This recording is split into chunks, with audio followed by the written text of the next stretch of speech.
आज हम लोग अपना जो लास्ट यूनिट है पार्ट ए का unit 5, the name is green skills, उसका सेकंड पार्ट पढ़ रहे हैं। और आज इस पार्ट के बाद हमारा ये चैप्टर भी कंप्लीट हो जाएगा। ये बिल्कुल छोटा सा चैप्टर है जिसका पार्ट 1 हमने लास्ट क्लास में डिस्कस किया था और पार्ट 2 आज डिस्कस करेंगे, ठीक है। फिर इसके बाद हमारा पार्ट ए पूरा कंप्लीट हो जाएगा। ये बेसिकली हमारा एक थ्योरेटिकल पार्ट था। उसके बाद हम पार्ट बी स्टार्ट करेंगे और पार्ट बी में हम सीखेंगे PowerPoint, Excel, word processor, इन सब पे काम करना।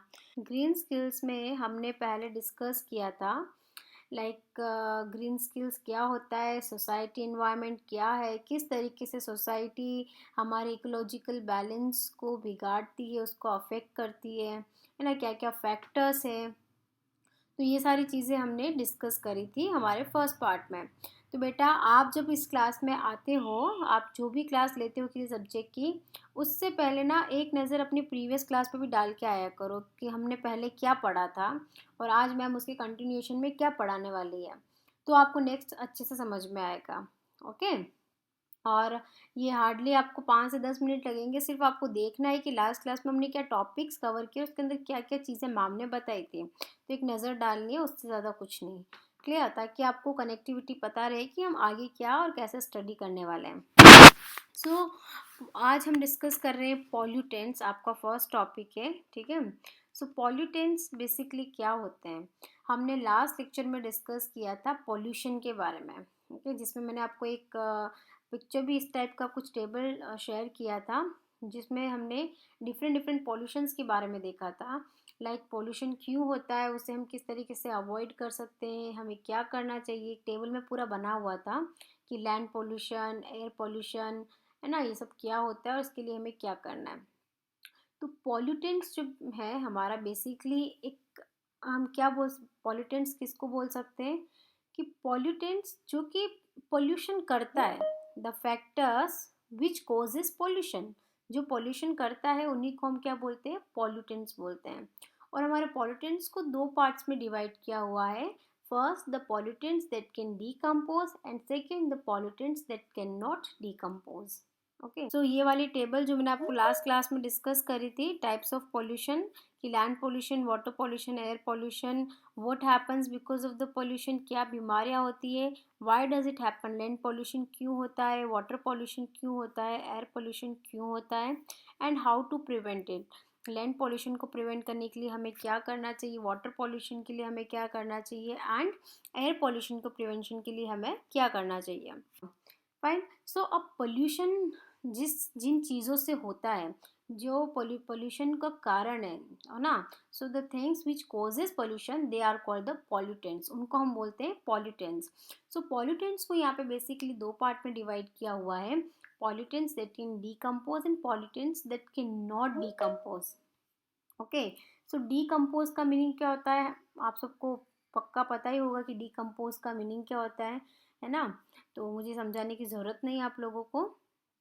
तो डीकम्पोज फर्स्ट है आपका pollutants that break down into simpler harmless substances naturally by the action of moisture and bacteria are called biodegradable pollutants। Okay, वो pollutants जो कि ब्रेक हो जाते हैं छोटे छोटे टुकड़ों में, और या फिर हम बोल सकते हैं हार्मलेस, जो हमको हार्म नहीं करते हैं, है ना, और फिर वो क्या करते हैं, धीरे धीरे डिग्रेड हो जाते हैं, तो उनको हम बोलते हैं पॉल्यूटेंट्स दैट कैन डीकम्पोज। कि वो पोल्यूशन तो कर रहे हैं लेकिन वो डीकम्पोज हो जाते हैं, ख़त्म हो जाते हैं, जिससे हमारे इन्वायरमेंट को कोई नुकसान नहीं होता है। Clear. For example vegetable waste, तो वेजिटेबल वेस्ट है आपका, सीवेज वेस्ट है, पेपर, वुड, कैटल डंग, है ना, agriculture waste from organic farms. तो ये सारी चीज़ों से भी क्या होता है कि ये आपके एक तरीके से पॉल्यूटेंट्स कैसे हैं, बिकॉज ये जब डीकम्पोज हो जाते हैं तो इसके अंदर से कुछ गैसेस होती है जो रिलीज होती है, वो हमारे एनवायरनमेंट को नुकसान तो करती है, लेकिन ये जो डीकम्पोज होने के बाद इनका जो इनका फॉसिल है वो हम क्या करते हैं, इसको यूज़ कर लेते हैं किसी ना किसी तरीके से। लाइक डंग जो होता है, हम आपको पता ही होगा वर्मी कंपोस्ट वगैरह बना देते हैं वेजिटेबल वेस्ट का, है ना, कैटल डंग होता है, तो आपका एक लाइक खाद की तरह आपके खेतों वगैरह में आपने देखा होगा, सुना भी होगा ना, यूज़ होता है। तो ये वो पॉल्यूटेंट्स है जो हमारे एनवायरनमेंट को पोल्यूट तो करते हैं, लेकिन इनके जो वेस्ट होता है, इनके वेस्ट से हमको कोई यूज़फुल चीज़ भी मिलती है। दूसरा होता है जो कि डिकम्पोज नहीं होता, वो हमारे एनवायरनमेंट में एज इट इज़ कितने ही सालों तक पड़ा रहता है, हार्मफुल गैसेस भी रिलीज करता है और हमारे किसी यूज़ का भी नहीं होता है। So pollutants which can not be broken down into simpler and harmless substances are called non biodegradable pollutants. तो आपको डेफिनेशन ध्यान रखनी है कि पॉल्यूटेंट्स दैट कैन डीकम्पोज, मतलब कि पॉल्यूटेंट्स जो ब्रेक हो जाते हैं और हार्मलेस सब्सटेंसेज होते हैं, ओके, उनको हम बोलते हैं पॉल्यूटेंट्स दैट कैन डीकम्पोज और बायोडिग्रेडेबल पॉल्यूटेंट्स। और वो पॉल्यूटेंट्स जो कि स्मॉलर पार्ट्स में ब्रेक भी नहीं होते हैं, ओके, ते हैं pollutants that can not decompose और नॉन बायोडिग्रेडेबल पॉल्यूटेंट्स।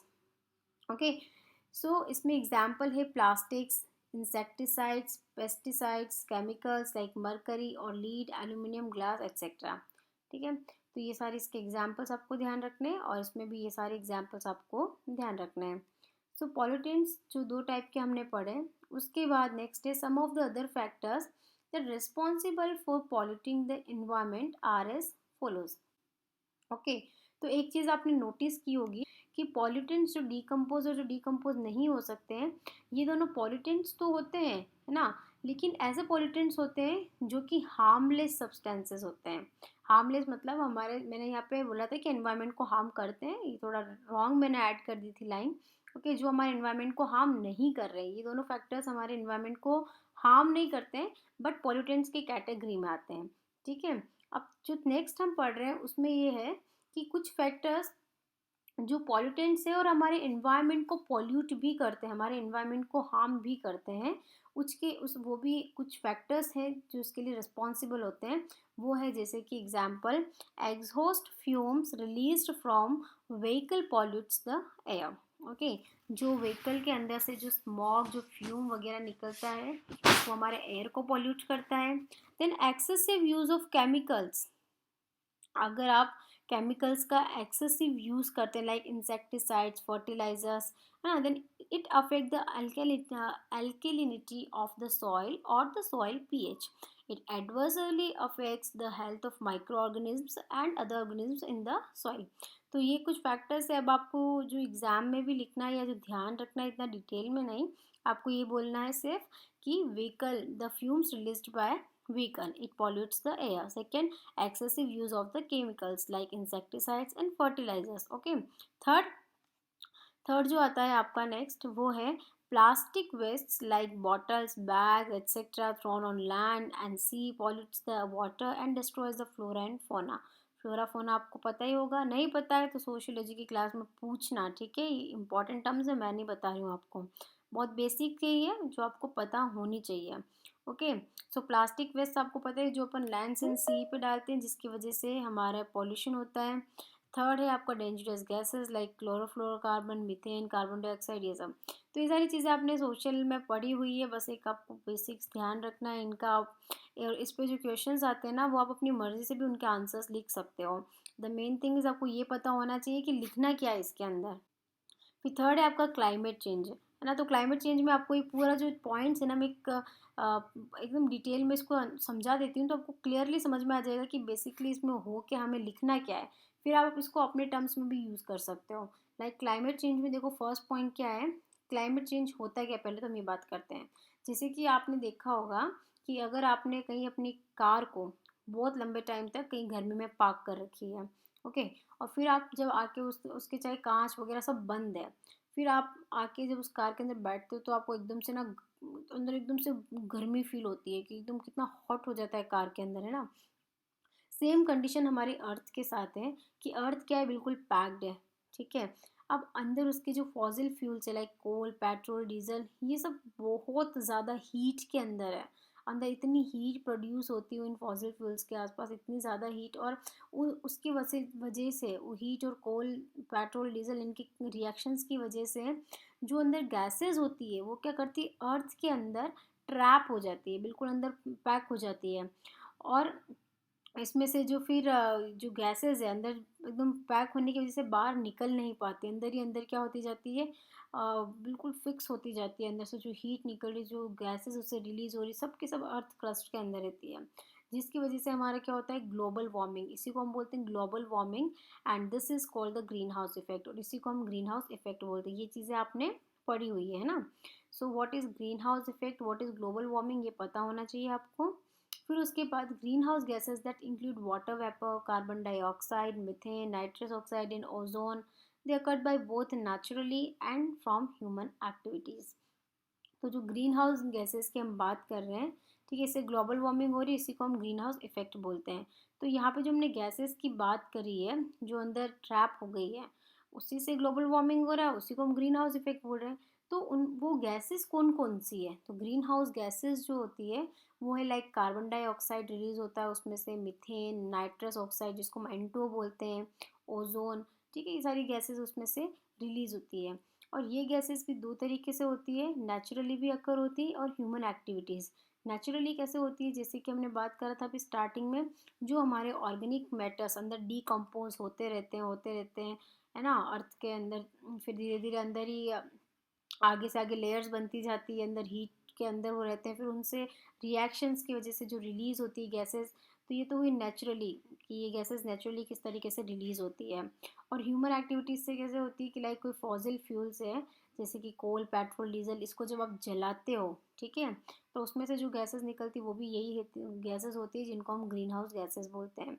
तो अगर क्वेश्चन आता है कि ग्रीन हाउस गैसेस कौन कौन सी होती है, तो आपको ध्यान रखना है water vapour, CO2, methane, nitrous oxide and ozone, ये सभी आपकी ग्रीन हाउस गैसेस है। ग्रीन हाउस इफेक्ट क्या होता है एंड ग्लोबल वार्मिंग क्या होती है, ये तीन चीज़ें आपको इसमें से ध्यान रखनी है, ठीक है। फिर नेक्स्ट है carbon dioxide in the atmosphere has increase by 31% since pre industrial times, causing more heat to be trapped in the lower atmosphere. Okay, अब CO2 जो इनसे रिलीज होती है गैस, अब जब हमारा इंडस्ट्रीज वगैरह नहीं थी तब से लेके अब तक की अगर हम बात करें, तो कार्बन डाइऑक्साइड 31% से इंक्रीज हो गई है, क्योंकि आने वाले टाइम में जैसे जैसे टाइम निकल रहा है, इन सब चीज़ों का यूज़ ज़्यादा होने लग गया है ना, कि हम अपने एनवायरनमेंट को तो हार्म कर रहे हैं, फॉरेस्ट वगैरह कम होते जा रहे हैं, ओके, और इंडस्ट्रीज वगैरह बढ़ती जा रही है, उससे CO2 भी क्या हो रहा है, इंक्रीज हो रहा है, ठीक है, और ये जो है पूरा उसका जो हीट है वो हमारे कहीं ना कहीं एटमॉस्फेयर के अंदर ट्रैप हो जाता है। As a result there are frequent floods, changes in climate as well as damage to crops and animal life. तो पहले के टाइम में जब इंडस्ट्रीज़ वगैरह नहीं हुआ करती थी, लोग सब एक नॉर्मल लाइफ जीते थे, तब क्या होता था कि CO2 के चांसेस ही नहीं, बिकॉज हर तरफ ग्रीनरी है, इंडस्ट्रीज़ वगैरह का कुछ भी नहीं है। तो वहाँ पे जो आपने देखा होगा वेदर कंडीशंस भी बिल्कुल फिक्स्ड होती थी, कि इस वाले मंथ में बारिश आएगी, इस वाले मंथ में इतनी गर्मी, इतनी सारी, सब कुछ बैलेंस्ड था। लेकिन अभी लोगों ने इन्वायरमेंट के साथ इतना, इन्वायरमेंट को जब आप, जो सोसाइटी अगर कोस करेगी, इन्वायरमेंट को अगर आप अफेक्ट करोगे उसमें कुछ चीज़ें जिसको आप सही तरीके से यूज़ नहीं करोगे, उसका कोई प्रॉपर बैलेंस नहीं होगा, तो क्या होगा, ऑब्वियसली एनवायरनमेंट के अंदर चेंजेस आएंगे। इसकी वजह से हमारे वेदर्स भी कुछ फिक्स नहीं होते, कब कौन सा मंथ क्या चीज़ स्टार्ट होनी चाहिए, और उसी के साथ में जो नेचुरल चीज़ें लाइक फ्लड्स होना, और कुछ और जो नेचुरल कैलामिटीज़ होती है, क्लाइमेट्स के अंदर चेंज होना बार बार, है ना, जिसकी वजह से और बहुत सारी डिजीजेस आती है, तो ये सारी चीज़ें आपको होगी। तो ये आपके कुछ क्लाइमेट चेंज के अंदर मैंने पॉइंट्स, आपकी बुक से आप पढ़ोगे ना तो थोड़ा सा आपको कंफ्यूजिंग रहेगा, इसलिए मैंने स्लाइड्स में ऐसे पॉइंट्स बना लिए हैं। तो आपको पॉइंट्स वाइज ही पढ़ना है कि अर्थ के अंदर जो हीट प्रोड्यूस होती है उससे गैसेस ट्रैप होती है, उस प्रोसेस को ग्लोबल वार्मिंग बोलते हैं और ग्रीन हाउस इफेक्ट बोलते हैं। वो गैसेस कौन कौन सी होती है, N2 होती है, O3 होती है, CO2 होती है, CH4 होती है। ये गैसेस नेचुरली भी होती है, ह्यूमन एक्टिविटीज़ के थ्रू भी होती है, ठीक है। अब इन गैसेस में सबसे हार्मफुल जो होती है वो CO2 होती है। CO2 31% से इंक्रीज़ हो गया है बिकॉज ऑफ द इंडस्ट्रियलाइजेशन, और उसकी वजह से हमारे फ्रिक्वेंट फ्लड्स आते हैं, क्लाइमेट के अंदर चेंजेस होते हैं, ठीक है। तो ये आप अपने हिसाब से भी लिख सकते हो। उसके अलावा और भी कुछ ग्रीन हाउस गैसेज होती हैं इन चारों के अलावा, ठीक है। वो ग्रीन हाउस गैसेज होती है, they are produced by industrial process और मैन्युफैक्चर्ड फॉर ह्यूमन पर्पस, कि ये ग्रीन हाउस गैसेस जो है, ये तो हम नहीं, इन चीज़ों को तो हम रोक भी सकते हैं कि हम अपने इन्वायरमेंट को नुकसान नहीं करें, है ना, ऐसे कुछ गैसेस वगैरह को बर्न ना करें ताकि गैसेस रिलीज़ हो, ऐसे कुछ फॉसिल फ्यूल्स को बर्न नहीं करें, तो इन चीज़ों को हम कंट्रोल कर सकते हैं। लेकिन ये जो गैसेस है, दूसरी गैसेस, ये ह्यूमन पर्पस के लिए होती है कि आज के टाइम में जैसी हमारी रिक्वायरमेंट्स, लाइक हम रेफ्रिजरेटर्स सब लोग यूज़ करते हैं, इलेक्ट्रिकल इंसुलेटर्स यूज़ करते हैं, कुछ क्लीनिंग एजेंट्स होते हैं, तो ये सब हमारी बेसिक नीड्स बन गई है, तो हम ह्यूमन पर्पस के लिए इन चीज़ों को यूज़ करते हैं। लेकिन ये सब जो है कुछ और गैसेस रिलीज़ करती है, वो गैसेस होती है हमारी ग्रीन हाउस गैसेस का ही पार्ट। ओके, जैसे कि आपने देखा होगा रेफ्रिजरेटर, आपने पढ़ा होगा कौन सी गैस को रिलीज़ करता है, CFC, क्लोरोफ्लोरोकार्बन। उसके अलावा और जो गैसेस इनमें से रिलीज़ होती है वो होती है हाइड्रोक्लोरोफ्लोरोकार्बन, HCFC, और हाइड्रोफ्लोरोकार्बन। ठीक है, तो ये तीनों टाइप की गैसेस है जो ये रिलीज़ करते हैं, और इन्हीं को हम ग्रीन गैसेस की कैटेगरी में लेते हैं। तो इस तरीके से आपको चारों पॉइंट जैसे मैंने लिंक करके आपको समझा है ना, वैसे ही आपको समझना है। तो इन्हीं सब चीज़ों की वजह से हमारे क्लाइमेट के अंदर क्या होता है, चेंजेस आते हैं। क्लियर, तो क्लाइमेट चेंज के अंदर पूरा टॉपिक। फिर नेक्स्ट टॉपिक है आपका हार्मफुल रेडिएशंस। तो हार्मफुल रेडिएशंस भी आपने पढ़ा हुआ है, ओजोन लेयर का नाम भी आपने पढ़ सुना होगा कि ओजोन लेयर एक ऐसी लेयर है जो हमको हार्मफुल रेडिएशन से प्रोटेक्ट करती है। ओके, जो सन से हमारे पास हार्मफुल रेडिएशंस, अगर आप हमारे एटमॉस्फेयर में ओजोन लेयर नहीं होगी तो सन से जो रेडिएशंस आ रही है वो डायरेक्टली हमारे पास आएगी, और वो उतनी ज़्यादा नुकसान करती है हमारी स्किन वगैरह को, जिससे हमको बहुत सारी बड़ी बड़ी स्किन की बीमारियां भी हो सकती है। ओके, तो ओजोन लेयर जो है वो उन सन रेडिएशंस को थोड़ा सा कंट्रोल करता है, उसकी जो हार्मफुल रेडिएशंस है उनको कंट्रोल करके हमारे पास उन रेडिएशंस को आने से रोकता है। सो आपको ध्यान रखना है, what is ozone layer, it is the one who protect us from harmful radiations from the sun, and it is made up of a gas called ozone. तो ओजोन लेयर किससे बनी हुई है, ओजोन गैस से बनी हुई है। फिर उसके बाद cleaning chemicals, coolants in refrigerators, air conditioners etcetera, they release ozone depleting substances such as chlorofluorocarbon in the atmosphere. जो अभी हमने पढ़ा था रेफ्रिजरेटर्स के बारे में, कि रेफ्रिजरेटर्स जो होते हैं, जो इलेक्ट्रिकल इंसुलेटर्स होते हैं, वो सभी एक ग्रीन हाउस गैस रिलीज करते हैं जिसको हम बोलते हैं क्लोरोफ्लोरोकार्बन। ये यही क्लोरोफ्लोरोकार्बन जो है कुछ हार्मफुल सब्सटेंसेस क्रिएट करता है जो कि ओजोन लेयर को ख़त्म करता है। ठीक है, तो जितने ज़्यादा इनका यूज़ होगा उतनी ही ज़्यादा वो डिप्लीटिंग सब्सटेंसेस क्रिएट होंगे, और उसकी वजह से वो डिप्लीटिंग सब्सटेंस क्या है, जैसे कि क्लोरोफ्लोरोकार्बन। ठीक है, वो हमारी ओजोन लेयर को क्या करता है, ख़त्म करता जा रहा है, धीरे धीरे उसको डिस्ट्रॉय कर रहा है, और ओजोन लेयर के अंदर धीरे धीरे होल कर रहा है, जिसकी वजह से जो होल से डायरेक्टली जो हार्मफुल रेडिएशन है वो हमारे तक आएगी, और उसकी वजह से हमें बहुत सारे हेल्थ डिसऑर्डर्स हो सकते हैं, लाइक स्किन कैंसर। ठीक है, तो अब इस ये जो टॉपिक है इसमें वो कैसे इसको याद रखना है, हार्मफुल रेडिएशन। सो हार्मफुल रेडिएशन कहाँ से आ रही है, हमारी सन से। लेकिन कब हमारे पास वो हार्मफुल रेडिएशन पहुंचेगी, जब हमारी जो ओजोन लेयर है वो ख़त्म हो जाएगी। ओजोन लेयर हमको हार्मफुल रेडिएशन से प्रोटेक्ट कर रही है।